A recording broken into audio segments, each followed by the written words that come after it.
So, ayan, gusto ko lang pasalamat sa Lord kasi dati nandun lang kami sa parking ng motor, oh. Ngayon, nandito na kami sa parking ng sasakyan. Ayan. Ano? Lord to God. Ano? Very thankful, Lord. Salamat. So, ayan, oh. Dito kami ngayon sa parking ng sasakyan. Dati doon kami, oh. Mga motor. Ano? Doon. Pero sa habag ng Lord, ano? Binigyan niya tayo para hindi tayo mainitan. Ayan. Ayan, oh. Glory to God. Talagang unahin natin ang Diyos. Although hindi tayo mabuting tao, pero at least nagsimisip tayo. Yan, no? Talagang glory to God. Napakabuti ng Diyos. Ako hindi ako mabuting tao. Dahil sa habag ng Diyos, tulungan niya tayo sa araw-araw. Yan.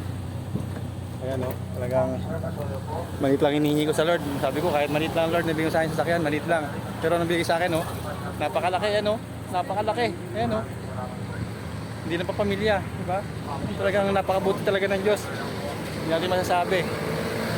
At tuloy tayo sa paggawa ng tama. Ayan, no? Oh, napakangit ngayon, no? Pero ayan, no? Ito naman. Kaya salamat po, Lord. Salamat. Sa mga nanonood dyan, maraming salamat sa inyo. Tuloy-tuloy lang po tayo. Maniwala tayo lagi sa Lord. Walang imposible. Basta gagalawan natin. Yun lang, maraming salamat po. God bless. Yeah.